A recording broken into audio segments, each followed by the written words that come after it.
All right, then we'll do one of these. Great. Fantastic. The old long arm. Yeah. You're a pro. All right, we're going to go back to that same question. Great. Raunchy dogs. Why now? Why raunchy dogs? I mean, raunchy dogs, it felt time. I mean, it's just like, it's a genre that was sort of ready to be subverted, I feel like. And you know, I read the script and it had me laughing out loud. It was crazy, but it also had a lot of heart, which I love. So it's this kind of an amazing combination of both. But it is not for children, to be clear. Definitely not for children. You have an incredible cast. What was sort of the process? Was it dog first, then actor? Was it actor, then dog? How did you find the right mix? Yeah, we started the film by shooting the dogs first. We went to Atlanta. We filmed the entire film without our dialogue, and then afterwards, I went into a voiceover booth with Will Ferrell and Jamie Foxx and Isla Fisher and Randall Park, and just an unbelievable cast. And did something kind of unique in the space, which is I got them all in the room together, and encouraged them to improvise and riff. And when you have heavy-hitting comedy players like Will Ferrell and Jamie Foxx, you want to let them run. And you want them to be able to kind of interact and act opposite each other. And it's, for whatever reason, that's not the norm in those types of voiceover sessions, and they were all game. I mean, Jamie and Will have never been in a movie together. So this is their first movie, and they have incredible chemistry as dogs. But yeah, it was so fun. I mean, of course, shooting on set with the dogs was challenging. Is probably the nice way to say it, but really fun. I mean, as you can see, like just having the energy of having dogs on set is really unique. And then, of course, getting in the voiceover booth with talent like that was like just a dream come true. I couldn't believe I had the cast I had.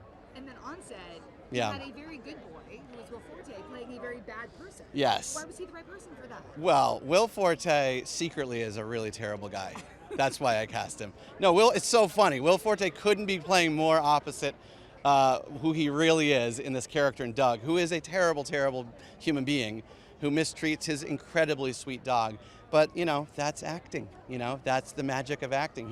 He knew exactly how to play it in fine levels where he was the villain that we love to hate and that we want him to get his comeuppance, because that's very important in this film. If you played him too sweet, you might be like, no, Reggie, don't do it. Don't go on this journey to go bite off your mean owner's dick, which is the plot of our movie, by the way, if I didn't say that earlier. Will Forte is just incredible and just like the sweetest man ever, and playing very opposite his type.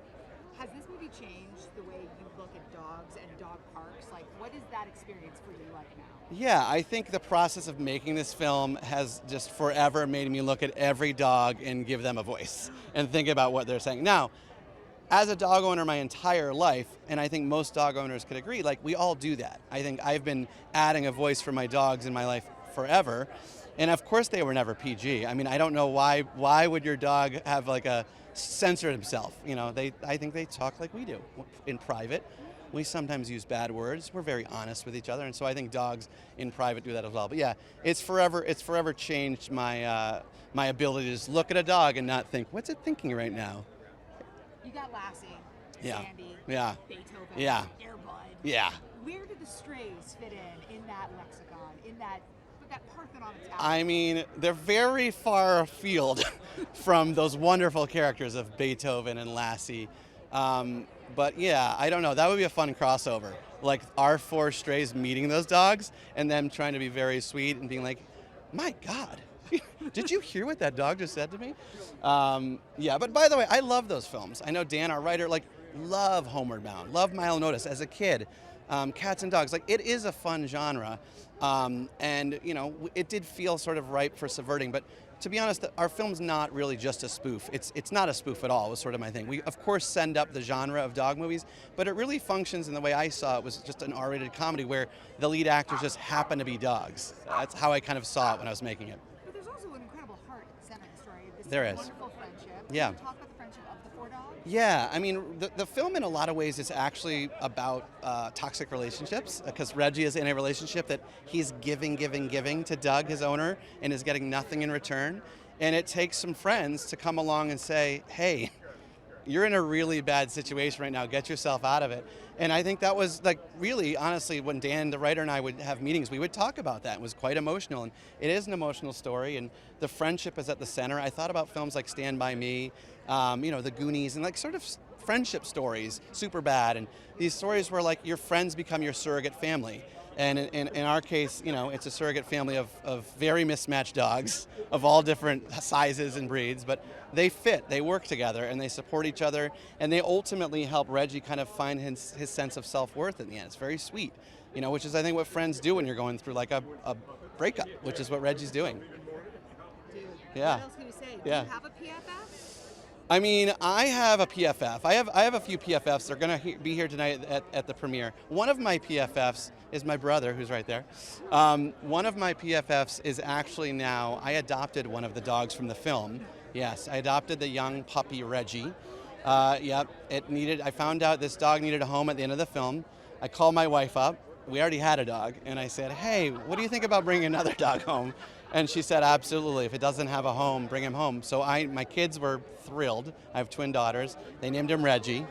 And now I have Will Ferrell running around my house at all times in my living room. Get out of here. You're amazing. Have the best night. Thank you so much. Oh, good. Yay. Yeah, please. Oh.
All right, good?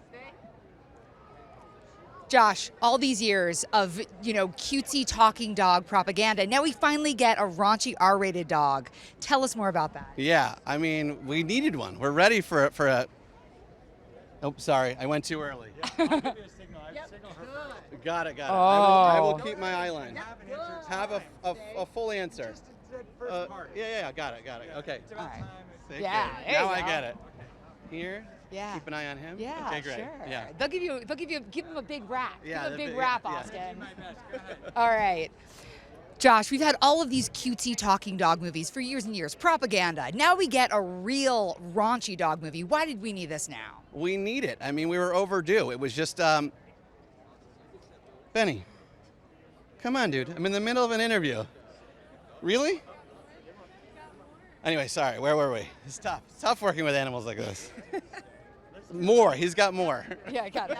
So it's got. That was really good. He was getting distracted by this over there a little bit. Yeah. We'll do Just one a more. smidge. That was nearly, but there. That's Oh, yeah. Warm out. Yeah. today. All right, but that was good timing-ish? That was very good. Okay. Really fun. Okay. Great. I'm just going to try to keep. Oh, thanks. Big energy. Oh, you got the close-up.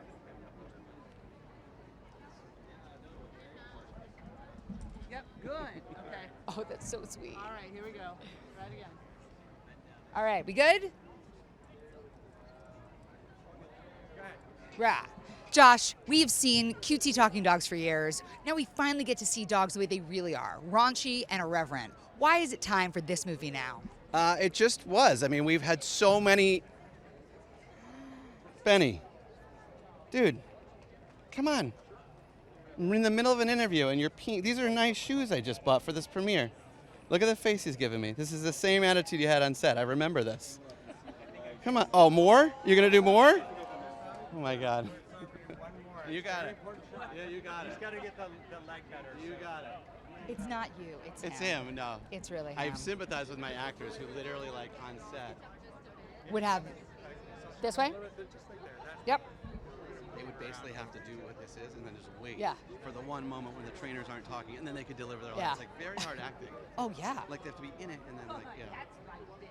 Oh, the butt. Oh. I know. Oh, look at that family This way? photo. That's right. Got it. Christmas card. All right. I'm gonna go like that when we're at. All right. You tell me, Austin. Are you ready? Yep. Okay. Go ahead. Josh, we have seen so many cutesy talking dogs. Now we finally get to see dogs the way they really are. And that is raunchy and impossible, right? Yeah, it was time to take this genre and Benny, come on, dude. Yeah. It's just there's such a long. I'll make it faster. I'll make it faster. I'll make it really fast. This is literally just like being back on set, and you're feeling Yeah. like what I felt. I don't love it. One more. No, it's not easy. That's right. Okay. So you need less time from me, Yeah, right? it's Yeah. longer. Yep, you got it. You tell me when. Yep. Good. We're ready. Good, buddy. Stay. All right. Josh, we've seen so many cutesy dogs. Now we get to see some raunchy dogs. Tell me about that. It was time. I mean, we've had so many of these kind of films. Benny, are you serious, dude?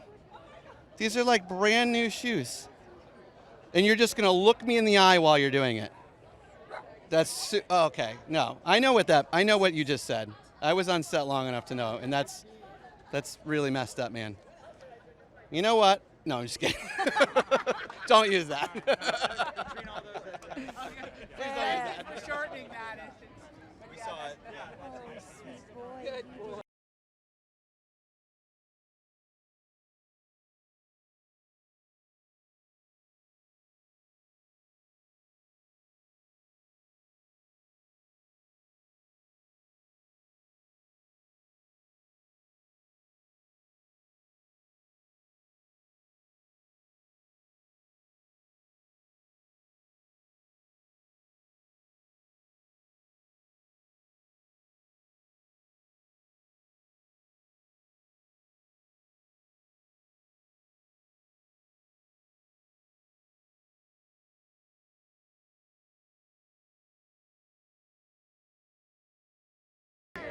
Hello, men. Hello, how are you? I mean, this is the best day of my life. I got to It's cuddle with the dogs all day. incredible. I know. They're so well mannered. So question, if they're so well-mannered, why are they so raunchy in the movie? It's acting. Yeah. Yeah, they're actually quite circumspect in real life. They've been directed to be raunchy, That's it. but in their normal times, they're very lovely. Yeah. You guys probably get pitched a lot of pretty crazy ideas. Why was this crazy idea one you're like, yes, we have to be involved? We seem to be attracted to things that no one else is willing to do. I mean, we always try to do something that feels new and different and hasn't been done before, and a very raunchy, very funny, R-rated talking dog movie seems like something that hasn't been done before. And the script was really sweet, written by Dan Ferrell, who's very talented. We were big fans, and so we just, we were like, why not? Which came first, the dog or the voice? Like, how did you decide, like, oh, Jamie Foxx really looks like this Boston Terrier? Oh, that's interesting. I think there It was. was the dogs first. It was the dogs first. And there was a lot of competition amongst the filmmaking team about which dog is the best breed. And there was a lot of people putting their thumb on the scale for their own dog's breed. So Yeah, most people were like, corgis are obviously should be the star of the movie. And I was like, oh, I believe the Labradoodle breed is the #1 top I breed. think the Cavapoo is a very cute dog. It's a Cavalier King Charles Spaniel and Poodle mix. It's amazing. I mean, just being on this carpet, this has literally been one of the best days of my life. It's so cute. How do you say goodbye when you're on set with these Oh my gosh, they are so cute and so sweet, and you just want to grab them and take a moment. And actually, Josh, the director, He did. took home one of the dogs, and it's his dog now. I know. Okay, this is not the film that maybe when you think like Lassie and Right. Beethoven, people will expect. What can audiences expect when they see this movie? You will stand up and cheer.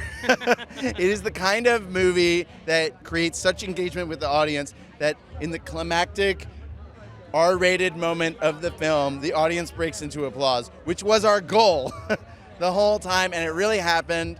So if you're a stoned teenager in Thousand Oaks, you already know this is a great movie to see with your friends in a movie theater. You got Will Ferrell, you got Jamie Foxx, you got Randall Park, you got Isla Fisher, and Will Forte. Super duper funny movie, but also really, really sweet. It has a real heart. It's a really warm film as well. So, and there's a bunch of cute dogs. Come on. And check your gift basket when you walk out. You might have a puppy in there. Were there ever conversations where you guys were like, okay, this is too far, or were all the conversations like, no, further? I would say we cut back on the poop. It's true. We were like, this is a little too much poop. It's not fun anymore. Yeah, to make room for the pee, obviously. You guys are Lord and Miller. Right. You are synonymous with each other. Are Right. you each other's PFFs? Yes. We have not actually literally peed on each other, but we're sort of metaphorical. Not intentionally. Metaphorical PFFs. Yeah. Thank you guys so much. Thank you. Have a great night. All right, cheers.